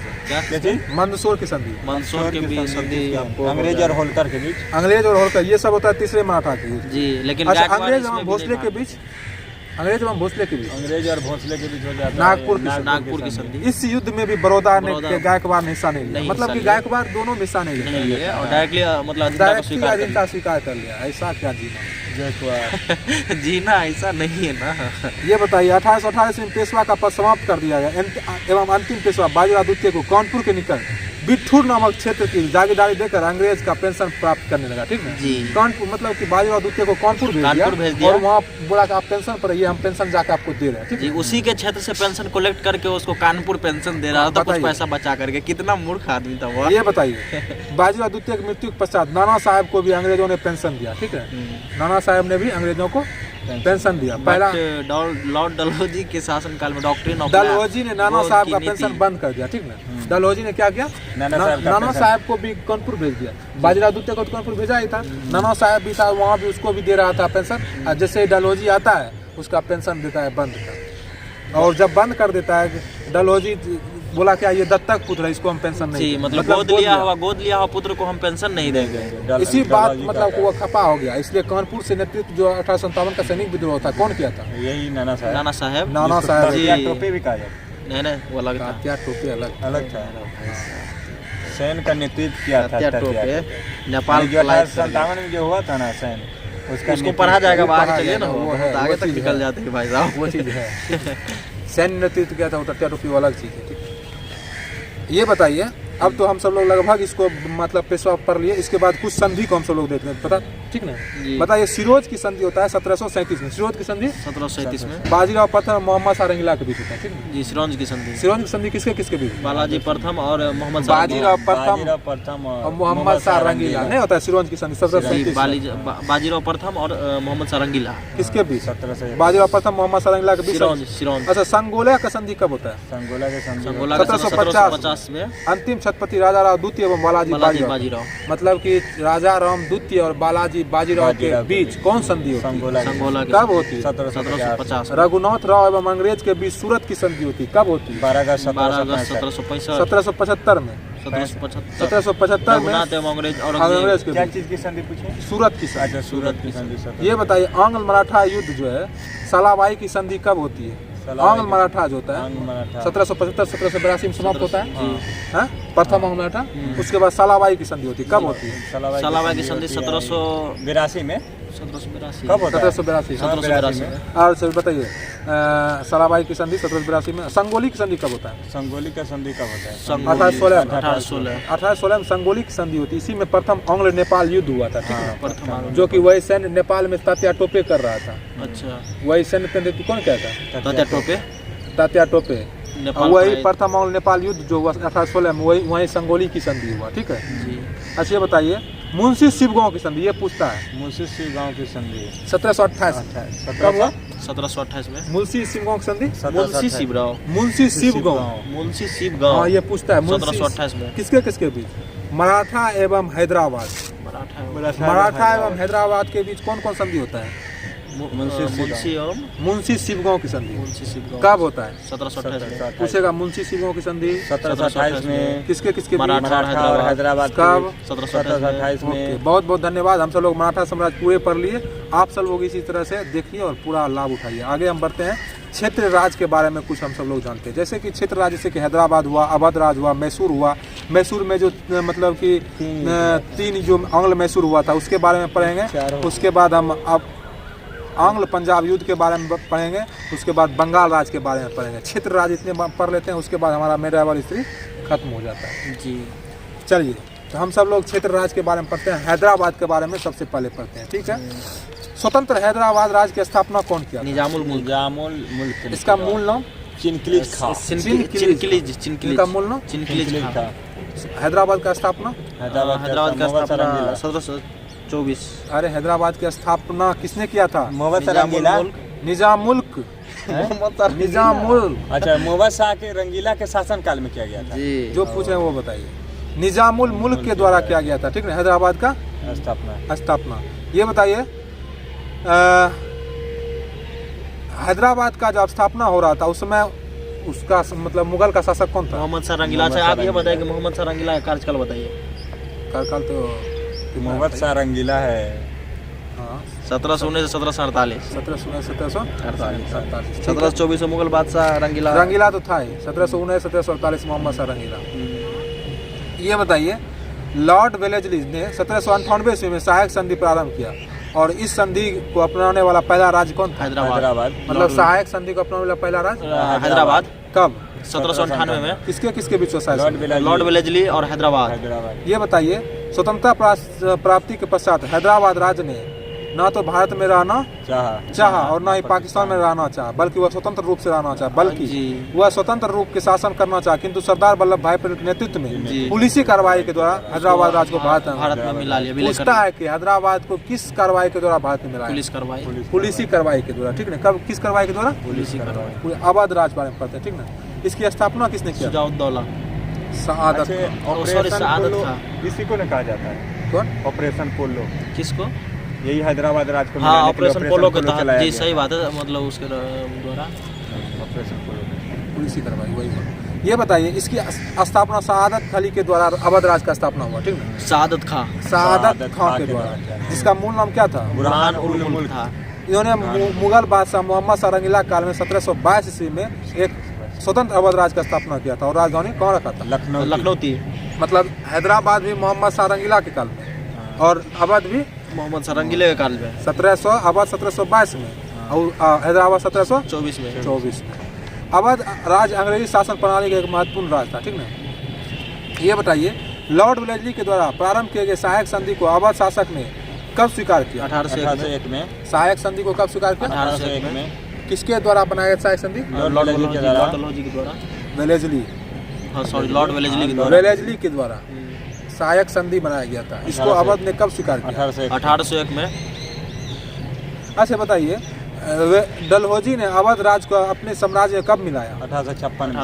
1856 में मिलाया। और उस पर किसका? कुशासन का आरोप लगाकर। कुशासन का आरोप लगा के अवध को अपने राज्य में मिलाया कौन? डलहौजी ने। बताइए, अवध का अंतिम नवाब वाजिद अली शाह। कौन था? वाजिद अली शाह। इसकी बेगम का नाम?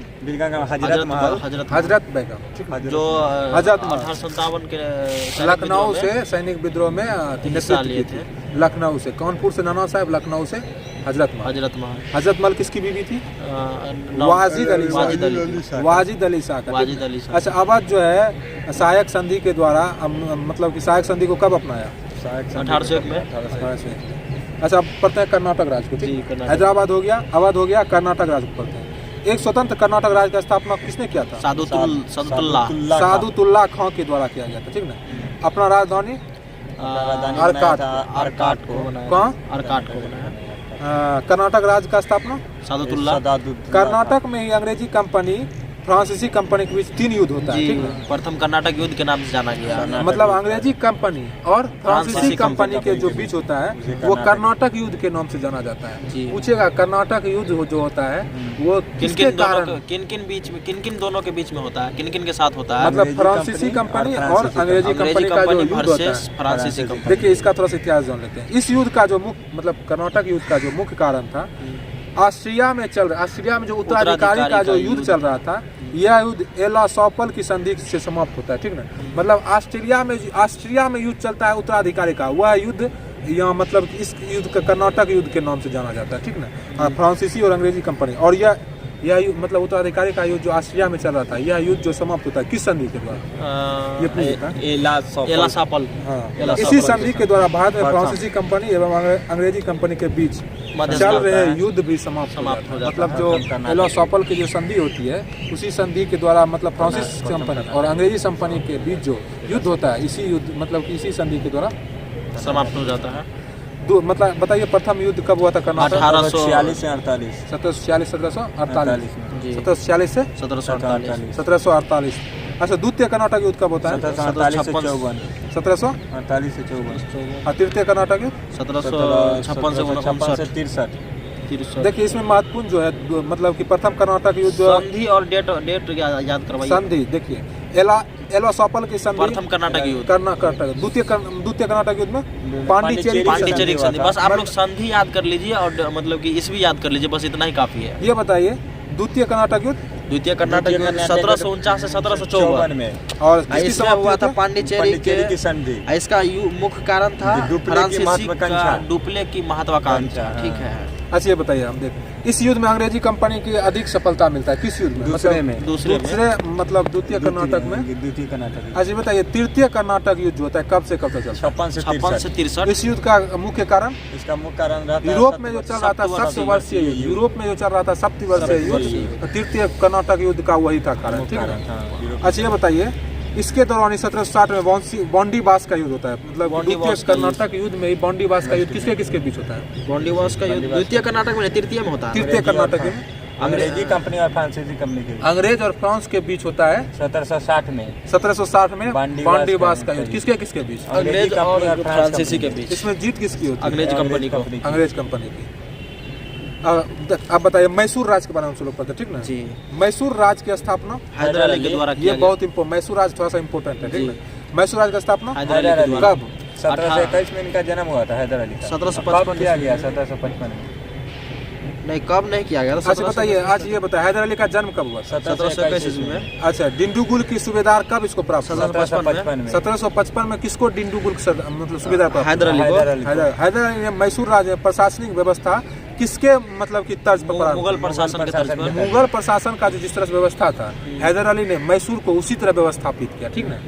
ये बताइए, हैदर अली को बढ़ते हुए प्रभाव को देखकर अंग्रेजी कंपनी मैसूर राज्य पर आक्रमण कर दिया, ठीक ना।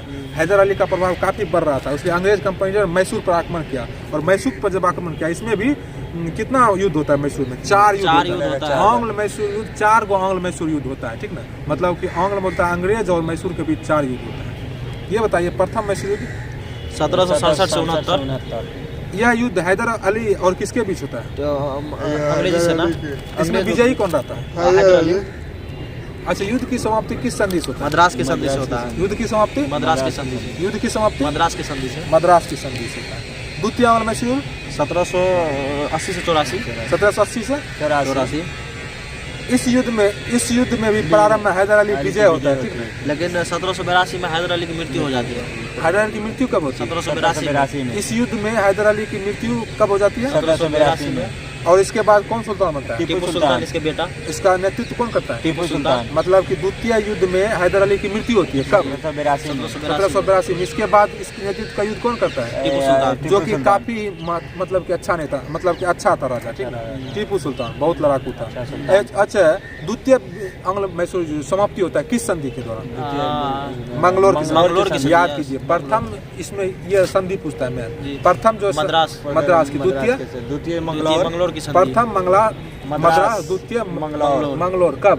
1784 मंगलोर की संधि होती है। क्यों होती है मंगलोर संधि?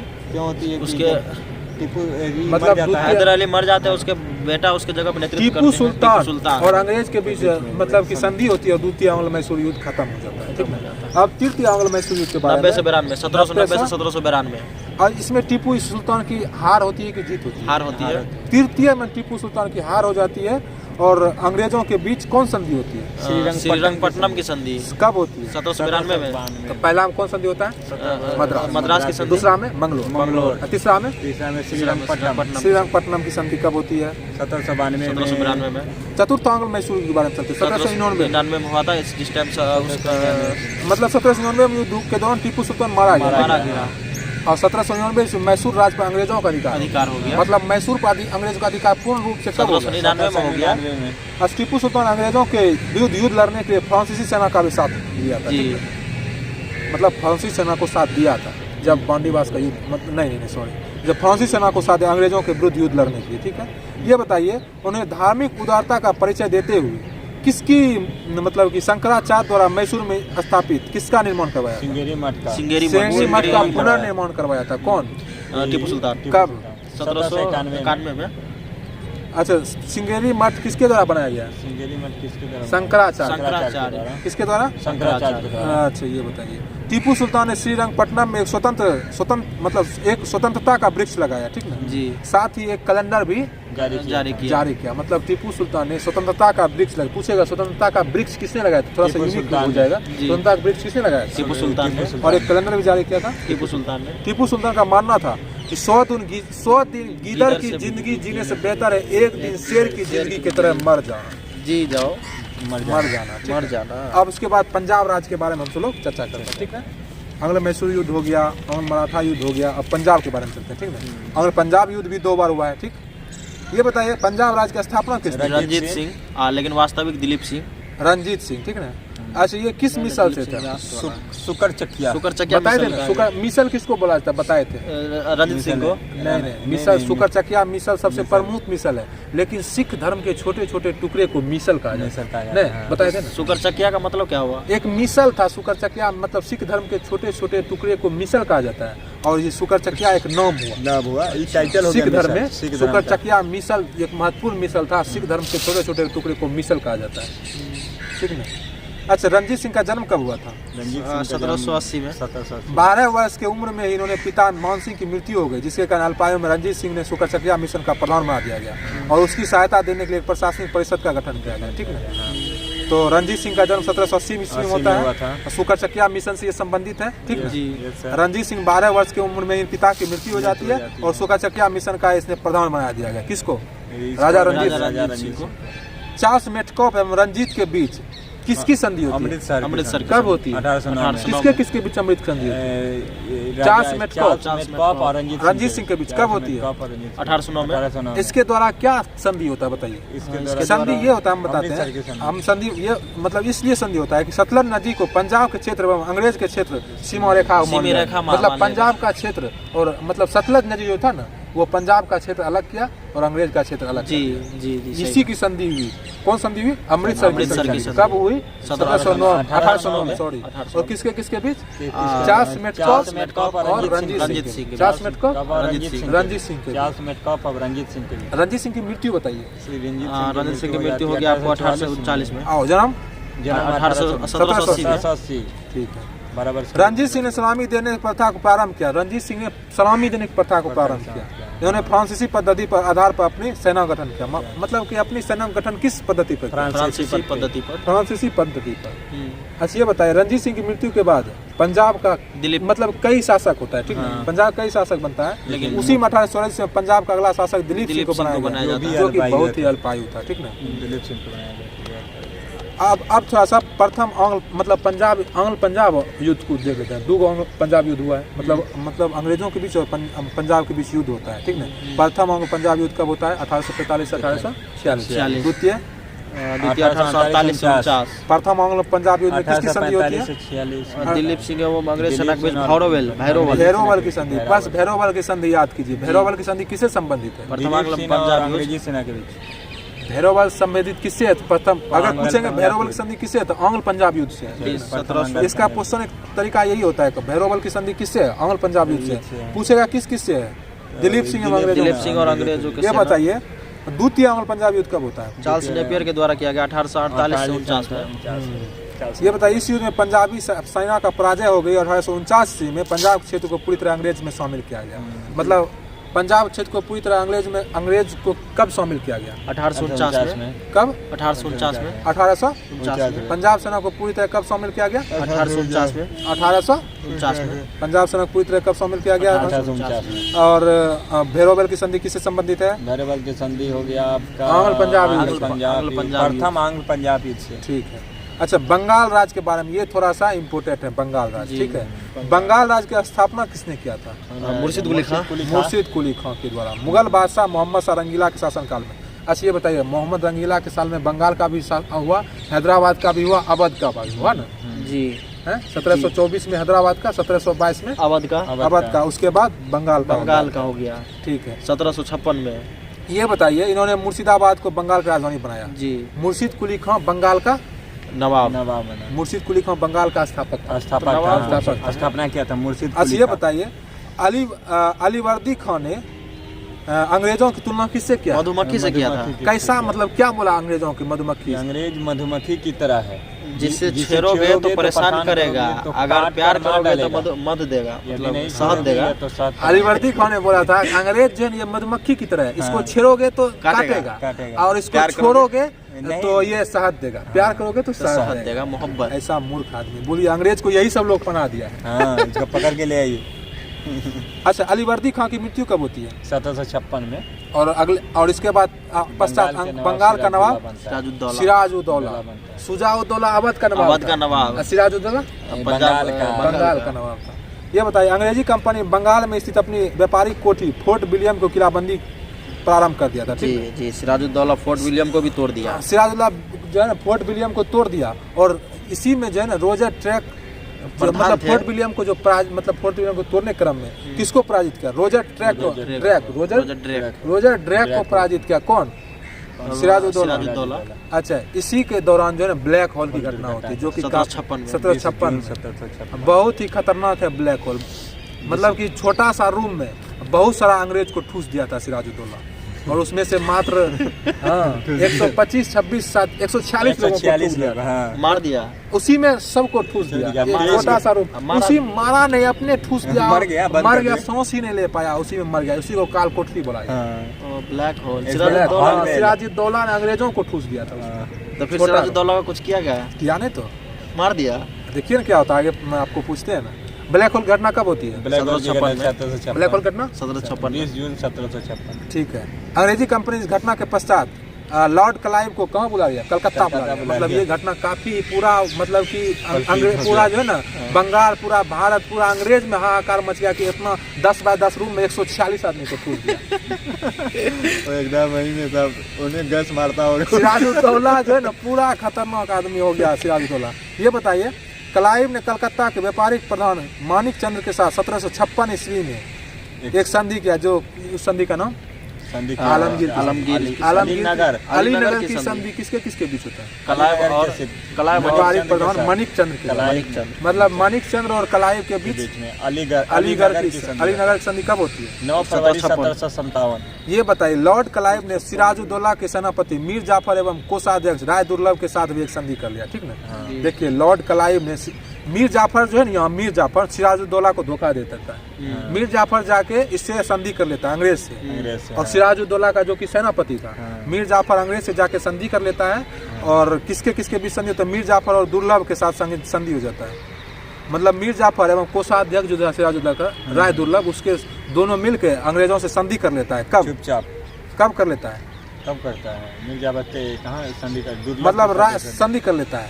और 23 जून 1757 ईस्वी को प्लासी लड़ाई हुआ, मतलब प्लासी लड़ाई 23 जून 1757। यही 23 जून 1757 को जब प्लासी लड़ाई होता है, तो सिराजुद्दौला जब जाता है प्लासी लड़ने के लिए इससे अंग्रेजों से, तो मीर कासिम क्या करता है? मीर जाफर, इसका जो सेनापति था, किसका?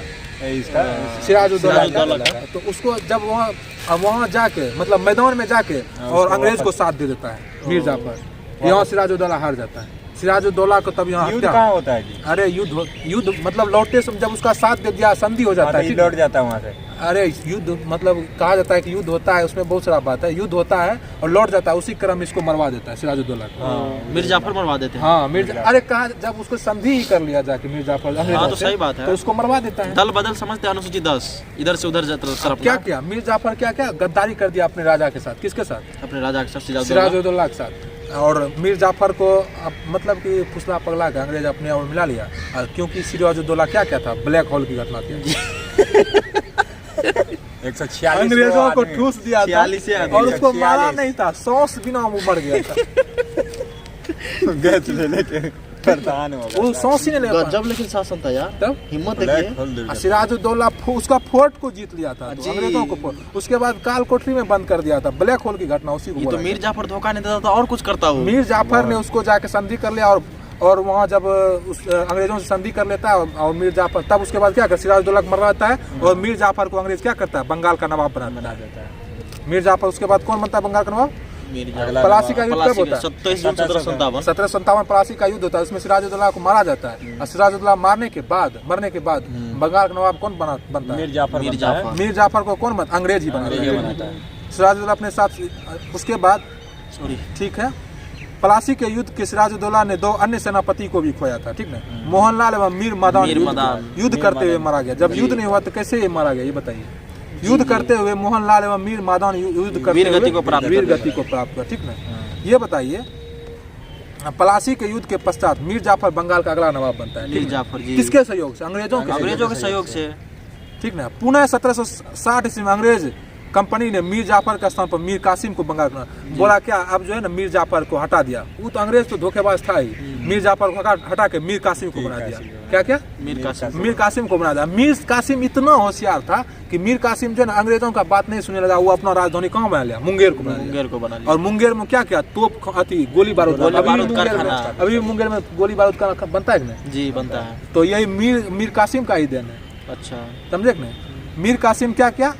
मुर्शिदाबाद, बंगाल का जो अति था, क्या था? राजधानी। मुर्शिदाबाद को हटा के मुंगेर अपना राजधानी बनाया, और यहाँ क्या करने लगा? गोला बारूद। यहाँ गोला बारूद का कारखाना खोल दिया। इससे जो अंग्रेज डर गया कि अब तो गोला बारूद ही खोल रहा है, कहीं हमको ही नहीं मार दे। तो फिर क्या क्या? मीर कासिम को अंग्रेज हटाता है, फिर मीर जाफर को बनाता है। जी, रिप्लेस करते हैं। इस तरह से अंग्रेज तो धोखेबाज था। उस अपना मतलब कि रोटी सेकने में था कि ये मेरा बात नहीं सुन रहा था, ये सुनेगा, ये नहीं सुन रहा था, ये सुन रहा। अब मीर जाफर को पता नहीं था छोटा कि सिराजुद्दौला को हम धोखा दे दिए। और मीर जाफर को अगर पता रहता ये सब होता तो कभी धोखा नहीं देता। मीर जाफर ही लोल था, ठीक नहीं? जो जिसने उतना अच्छा राजा सिराजुद्दौला को बनवा दिया। तो ये बताइए, इसमें मुंगेर मतलब कि मीर कासिम ने 1760 में अंग्रेजी कंपनी ने मीर जाफर के स्थान पर मीर कासिम को बंगाल का नवाब बना दिया गया। मीर जाफर के स्थान पर किसको? मीर कासिम को। कब? 1760 में। और उसके बाद इसका मीर कासिम राजधानी कहाँ लाया? मुंगेर को। कहाँ से कहाँ लाया? मुर्शिदाबाद से स्थानांतरित करके मुंगेर को लाया, और गोला बारूद के कारखाना स्थापित कर दिया।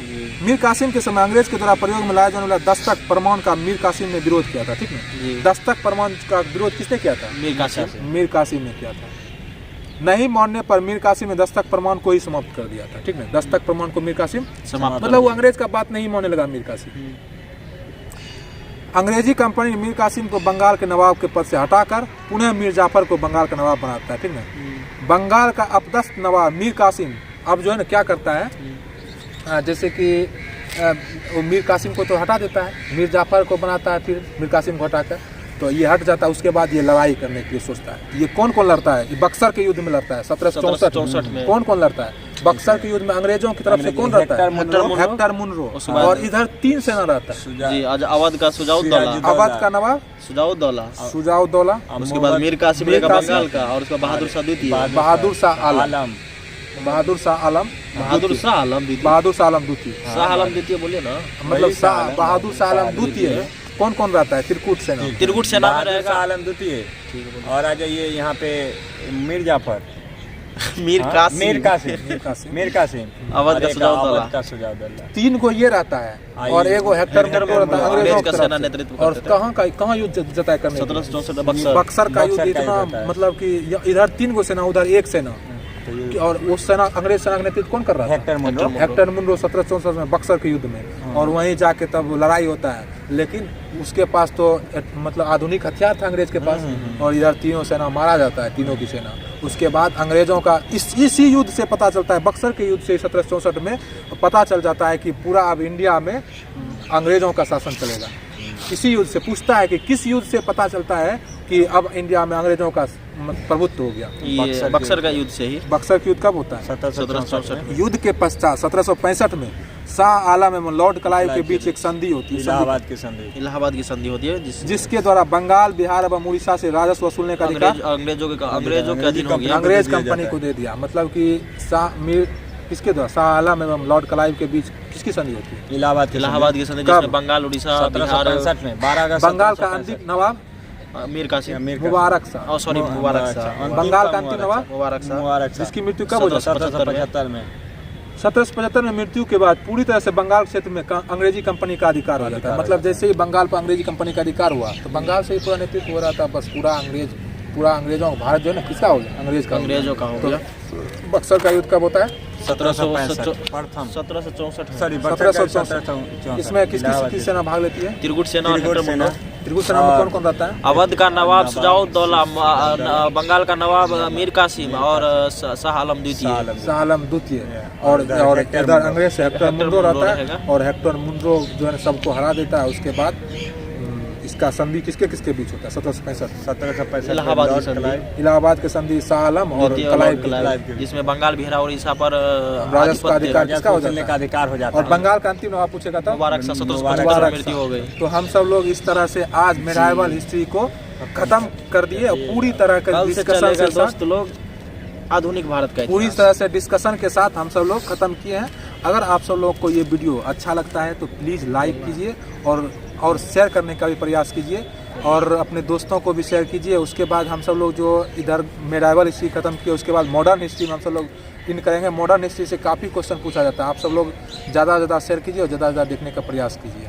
अगर अच्छा कोई त्रुटि होती है हम लोग से तो क्षमा करेंगे। हम लोग भी आप ही लोग जैसा स्टूडेंट है जी, गलत होना स्वाभाविक है। तो अगर आपको अच्छा लगता है इस वीडियो को तो लाइक शेयर करना ना भूलें। कल हम लोग चालू करेंगे मॉडर्न हिस्ट्री चालू करेंगे, जो कि काफ़ी क्वेश्चन पूछता है, और चैप्टर वाइज डिस्कशन पूरे यूट्यूब पर खोज लीजिएगा, कहीं भी नहीं मिलेगा। चलिए मिलते हैं नेक्स्ट सेशन में, तब तक के लिए धन्यवाद। जय हिंद।